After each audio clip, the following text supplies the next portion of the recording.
Hello friends, welcome to EPG Pathshala.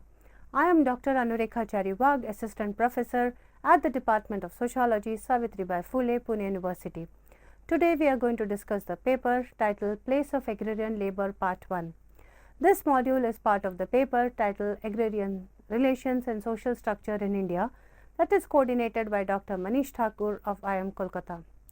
In this module, we will look into different aspects of agrarian labour in India.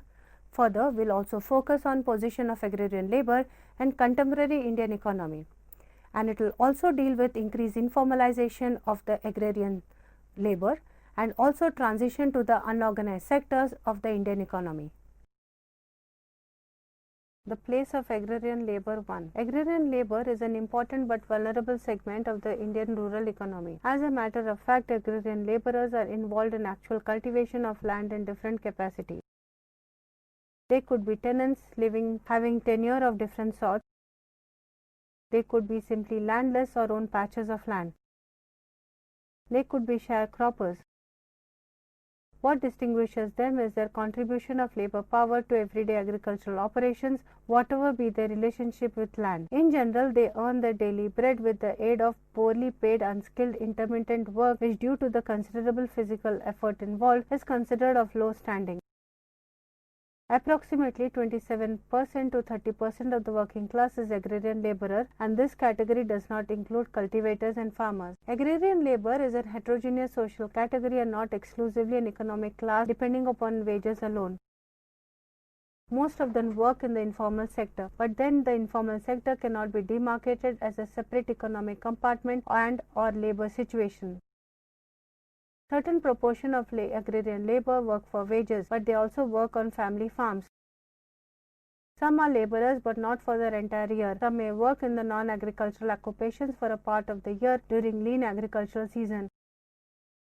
And then there are some who work as labourers because their own land is too small and cultivating and it does not suffice their needs. Traditionally, agricultural labourers have been in the employment of the bigger land owners. This was not a simple employment setup, but one that extended beyond mere economic relationship. There used to be a firm and intimate bonds between the household of landlords and the labourers, which often continued from generation to generation. In sociological literature, this sort of relationship has been designated as a patron-client relationship. But with the passage of time, the bonds of patronage have disappeared. As a result, the agrarian labourers face greater degree of economic insecurity and vulnerabilities now than in the past. At the same time, they enjoy greater degree of freedom as well as they are not bound by any longer to work for their village masters. They can migrate to other places for work and livelihood if they so desire. Besides being landless, agrarian labour usually lack any form of economic assets. In case of such landless labourer needed money, they would not have anything else besides their own labour to mortgage. Marriage, sickness, drought, death and certain other economic contingency coerce these labourers to enter into a vicious cycle of perpetual indebtedness. Not only the labourer but his entire family would get entrapped into this dependency relation, which was neither equal nor mutual. Consequently, forms of bonded labour situation arise. Bonded labourer work on the land, his wife and children help with domestic chores and look after the cattle. Landless labourers are often involved in small cottage industries and supplementary industries like dairy, weaving, collection of fuel, wood, etc. There are certain common lands in every village where cattle can graze, and the local populace extracts their utility requirements from there, like grass for cattle feeding, bamboo for building huts and animal sheds, basket making, etc. Privatization of common property resources like grasslands have been extensive in rural India. This excludes the majority section of landless villages from any access to land and its resources. In India, as you know, ownership of land is a reflection and measure of power. Landowners were always at an advantage position vis-a-vis the landless labourers. Big landowners did hire labourers because they needed labour for cultivating large tracts of land. Other major reason for this relationship was that the servile labour added to the status and power of the landowner and allowed him a life of leisure and visible privilege. Perpetuation of such relationship between landless and the landed gave rise to a form of bonded labor in a semi-feudal agrarian economy. Pure run of the rural agrarian structure arising from such exploitative relations marginalized the landless. However, the relationship between the landowner and his laborers was not casual. The laborer was given the bare minimum to survive, but his survival was one of the duties of the landowner. Even if the landowners did not care for the overall well-being of the laborers, they were definitely interested in the reproduction of labor. Some people feel that there was a certain amount of loyalty, trust, and faith that informed the mutuality of this type of relationship.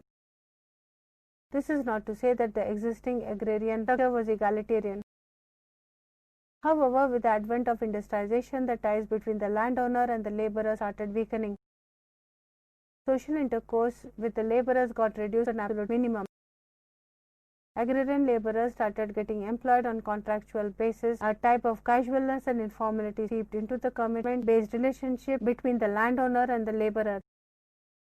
Laborers became more and more mobile, and the female counterparts got lesser opportunities to work as agricultural help. Instead, they were forced to take up menial and unskilled jobs. As agrarian labor worked in the informal sector, they were mostly denied basic social securities which were available to the workers in formal and unorganized sectors.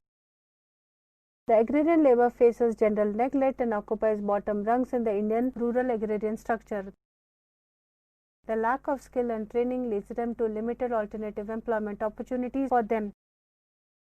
The seasonal unemployment is a lot of the agrarian labor. In this module, we shall consider only landless agricultural laborers and not the small cultivators, negligible land holdings. We shall delve deeper into the social and economic existence of this footloose labor in the changing Indian agrarian rural structure.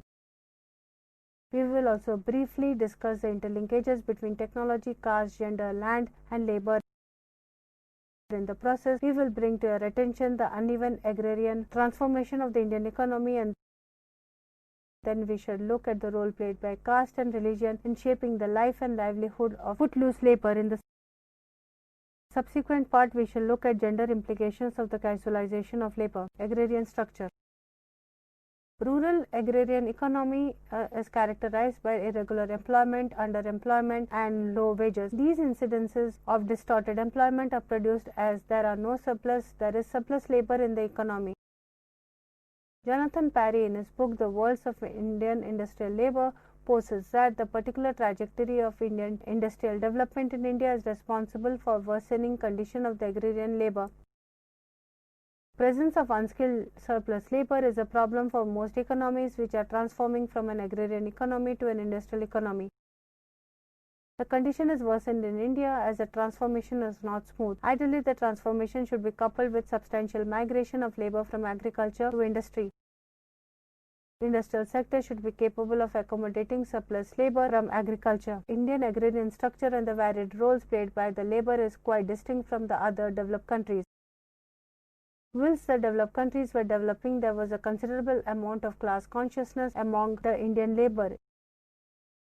Indian labor lacked this class consciousness of the Western type. Instead, linkages of caste and kinship drive the organization of the agrarian labor. The study of agrarian labor needs to take this account into themes like kinship and religion, as these have a bearing on how labor sees and organizes itself in the contemporary economy.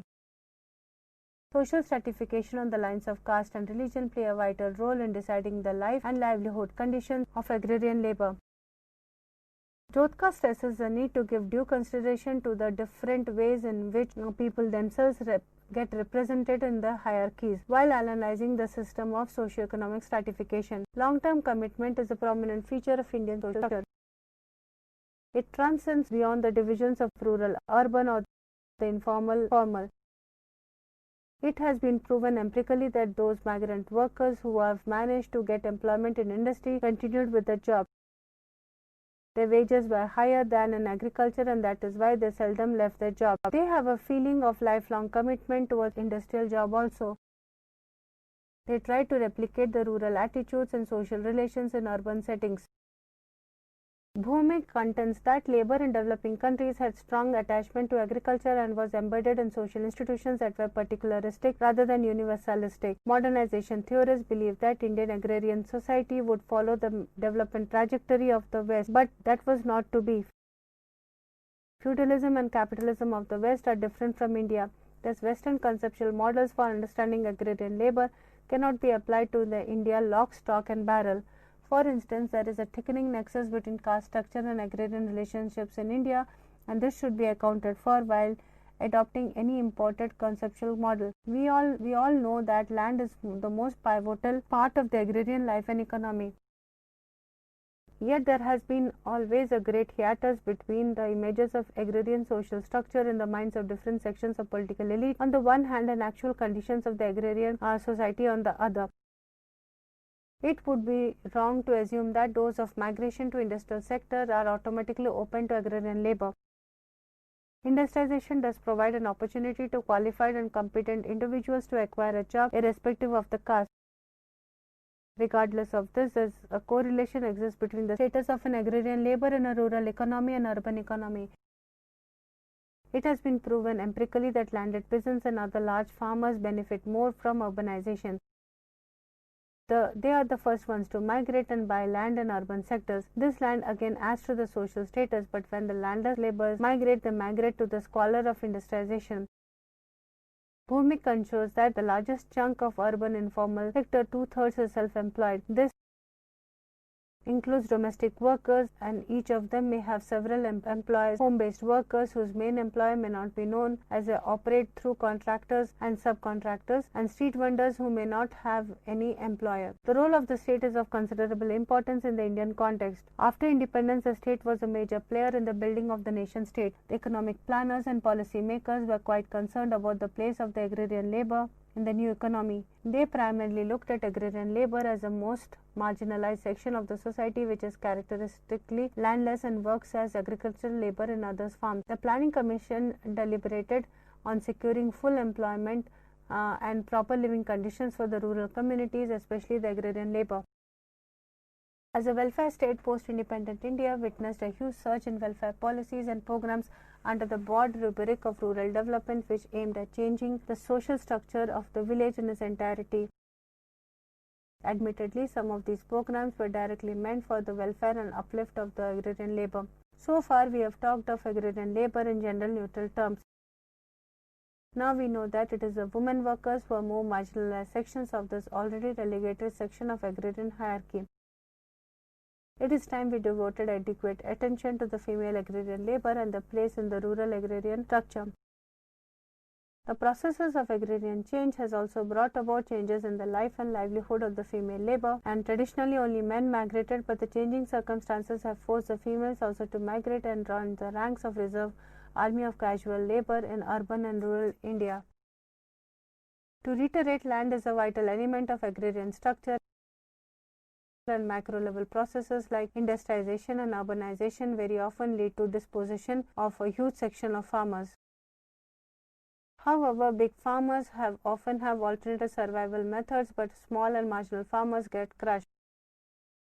Dispossession from land is not as simple as taking away an economic factor from people as mere deprivation from livelihood and means of production. It is something more.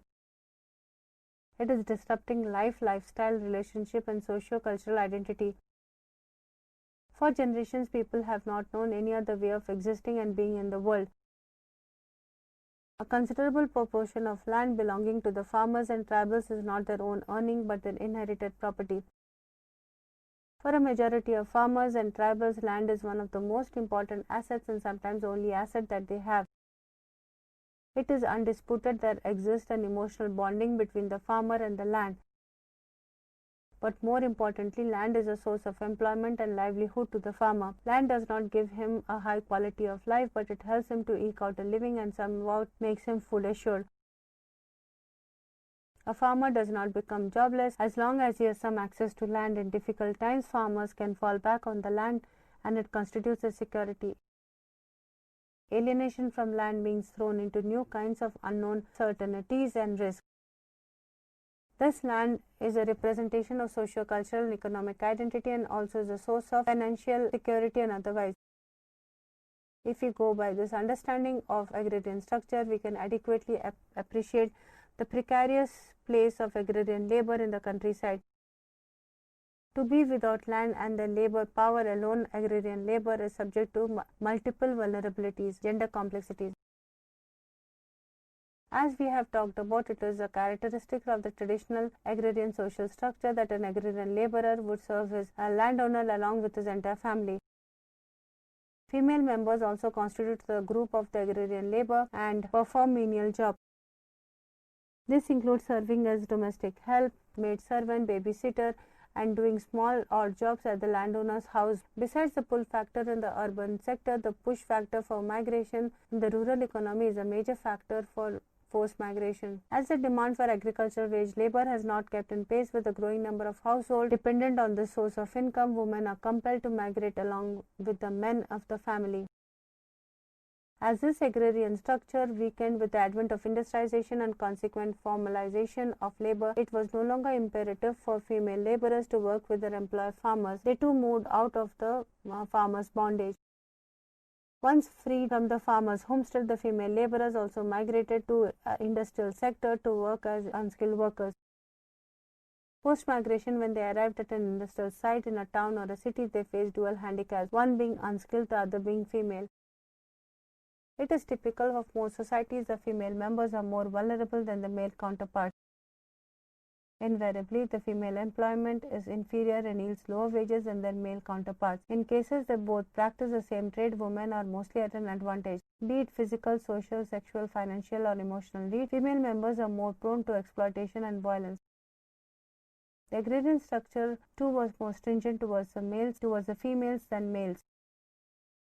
Breman argues that unskilled labor is the most vulnerable social class in low-income countries, and women more so than men. It is not the push factor of the rural economy alone that is responsible for the migration of female laborers. Rural economy is an inherent bondage system existing in a social structure, but negating it is the pull of the urban sector. People in the villages have a fancy for urban jobs. Among other things, it is partly because of the idea of freedom that the urban area promises, and partly because of the good experience of the fellow laborers. There is a preoccupation with industrial employment which has diverted attention not only from large segment of the urban population that earns its living in informal sectors, but even more from the social relations of production and agriculture. Lack of gainful employment, poverty, and discrimination are major factors that push workers from rural areas to urban sectors. Failing to gain formal employment, they take up informal sector jobs. This step is often out of compulsion than choice. These laborers spend their meager savings for migrating from villages to cities. Often it is indebted farmers or bankrupt workers who are forced to migrate. In such situations, they have to take up any job that comes across in order to repay the debt. Maintaining the family back home further keeps them involved in urban informal sectors. Working in an urban informal sector becomes a vicious cycle for agrarian laborers who migrate to cities in search of better employment. It can be concluded that workers move from one level of poverty at the places of origin to another level of poverty at the places of destination. In industrial sector, the mechanism bonding the labor is similar to that of the agrarian structure. The female laborers try to attain some security, financial and otherwise, by entering into dependency relationship with superiors. These superiors could be middlemen or people of the village or caste who have migrated earlier than them, or anybody who can assure them work and wages. Being the weaker party, there is a willingness on their part to acknowledge infinite accommodation and grant, whether this has to be given material or immaterial expression. It is to be noted here that the relationship between the creditor employer and the informal female footloose labor is not simple. Along with low wages, irregular employment, stringent work conditions, the female footloose labor is also bound to supply labor to the employer as and when required. Many times this involves displacement and relocation. The incidence of debt bondage is widespread in the informal sector economy, particularly among the female migrant workers equipped with social identity, which makes them vulnerable to exploitation and discrimination from the better endowed caste and classes. Construction is one of the major sectors where laborers are employed. As the construction site changes, the employee moves along with his herd of footloose laborers. These female informal laborers do not have a choice if they want to migrate or not. Migration becomes an obligation on their part. Migration does not only affect the male members, other members of the household or a wider circle of equals have to be mobilized. To understand the exploitation and marginalization of female laborers, it is necessary to acknowledge the social and familial role they play. Being a woman, motherhood is forced upon them as a biological and natural obligation. Unskilled female laborers are typically illiterate and they do not have access to family planning methods. Even if the provisions for the same are available, the inhibitions do not allow them access it.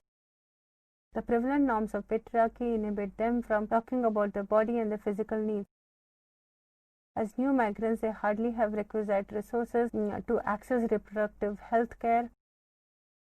Back in the villages, by experience and through kinship support, she would know certain things and may have access to poor quality medical facilities available there. In villages, accessing medical help becomes relatively easier as there is somebody to escort them when needed. However, in urban areas, it is difficult for marginalized women to get help if they need. However, it cannot be said with certainty that reproductive health of rural women is better in villages than in cities.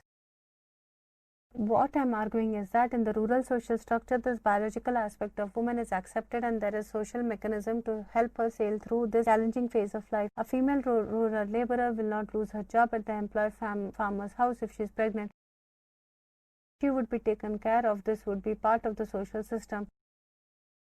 Post-parturition, she can easily resume her duties. Pregnancy seldom becomes a reason for layoff in rural societies. While working as an urban informal laborer, females may take many more leave than the male counterpart as they fulfill their reproductive roles. This is because of the extended maternity leave taken by them. This further pushes them into informal sectors which have less rigid hiring rules as compared to formal industrial sector. It has been argued that a steady expansion of the industrial sector brought a fall rather than a rise in the percentage of the female factory workers. As factories have formal and hiring rules, women laborers find it difficult to gain employment and once hired to continue. There is hardly any provision for maternity leaves when it comes to hiring of unskilled or semi-skilled laborers. They are hired and fired as per need. No formal hiring contract includes maternity leave for physical laborers in industries. As a consequence, there is a swelling in the proportion of females in the informal sector in urban areas. There are several other reasons for the presence of female laborers in informal sectors and formal ones. Education and training is the primary reason. Female footloose laborers mostly lack the required skill for formal sector employment. Lack of education disqualifies them from getting regular formal employment and they are forced to accept informal jobs. Another reason which leads to exploitation of female laborers is an inherent nature to endure injustice. Socialized to be submissive in the parental house, they bring these values to the marital homes. It can be said that it is often at this juncture that women face the largest proportion of exploitation. They are not spared from any form of violence, be it physical, emotional, or sexual. In villages, as a part of their socialization, women are trained to become more forgiving, less self-seeking, passive and submissive. Quietly following the orders of the husband and the in-laws is considered the virtue in most of the household. Migration and subsequent employment in informal sector becomes doubly risky and exploitative for women. It may only add to the female laborers' experience of violence and injustice. Often the female agrarian laborers try to bear the gross violence of their human rights to a considerable extent. Occasionally they take recourse to protest and there is a general belief that employers exploit women laborers more than the male counterparts. As women are steadier and more frugal as well as less egoistic in dealing with lower earnings, they have to make for longer hours of work disadvantage. This is in fact a division of labor on the lines of patriarchal convention and not based on egalitarian gender principles. Women are socialized to play a certain role and it is not their natural self, but they grow up to believe that it is natural for them to be in a particular way. Exposed to a family-based employment system in rural homes, they imitate the same role play in cities. They are used to working as housemates and babysitters, and each of which requires them to submit to the landowner's female family members. The tradition to submit continues as they think submitting to employers is a normal behavior expected of them. In many cases, the employers have used widespread employment of women as a means of keeping the wages depressed. Being a woman is like a double jeopardy. They are condemned to perpetual mobility in the search for work both within and between sectors and between modes of employment. In India, the belief that a woman is less productive than a man is quite widespread. It is not limited to marginalized footloose laborers and informal sector workers alone. It is equally prevalent in the corporate world. It is called the glass ceiling, that is, a level in institutional hierarchy beyond which women employees do not get promoted. It is unseen but at the same time unbreakable. The rationale for which it is stated as a natural tendency of females to be emotional and lacking leadership skills. Irrespective of the qualifications and achievements, there is a glass ceiling for females in corporate institutions. So we can imagine the exclusion and demotion that the uneducated and meek female laborers might face in the informal sector. Typically, the working conditions of informal sectors are hazardous for the health of the workers. When there is a larger representation of females in the informal labor force, it has serious adverse effects on their health. As they perform their reproductive roles, the unhealthy environment also impacts the unborn and neonate. This leads to a vicious cycle. Children born out of unhealthy mothers face a higher risk of medical complications. The vulnerability faced by women of reproductive age is inherited by their children. These women coming from poor families do not get enough nutrition for maintaining their healthy bodies. It is often the male members of the family who eat first and the best food available. This was an ancient practice. Men were fed first and better, and they were expected to work out in the fields, whereas women did the less laborious household chores. But this has changed over time as more and more females are joining the workforce. Their nutritional requirements are similar to males. Nonetheless, there is no provision for accommodating these changing needs of female laborers. They continue to get less than the required amount of nutrition, partly because of poverty and partly because of patriarchal Indian social structure. It is relevant to discuss here that the taboo that is associated with the use of any form of family planning methods in rural as well as urban neighborhoods. It is mostly women who are responsible to adopt family planning measures. Men seldom worry about that. Pregnancy is mostly treated as the female's responsibility. Whether to have a child or not is a man's prerogative, but the burden of using contraceptives is on females. Men usually do not share an equal responsibility in this important responsibility of family life. Female laborers do not have access to proper health care facilities. Even if there is a provision of medical help, accessing it is a big hurdle for them. Multiple pregnancies further weaken the dwindling health of the female laborers. As informal laborers, women are mostly involved in jobs that are physically strenuous. The laborers get exhausted physically, and by the end of the day, many laborers resort to drinking to soothe their aging bodies. Alcoholism is considerably prevalent in the labor class. Beating of wife after getting drunk and marital rapes are not so rare incidences in the lives of the female laborers. Alcoholism is also associated with financial pauperization. Women are more frugal and save their money. Men, on the other hand, if alcoholic, tend to spend a sizable proportion of the earnings on drinks. As a result, the female members are even more burdened to support the family financially. The earning male members of the family become more of a burden than resource in such situations. Women often get trapped in the vicious trap of prostitution. This is not restricted to urban areas, but it is more prevalent in urban dwellings, given the predominant male character of labor migration. Male workers often are unaccompanied by their wives.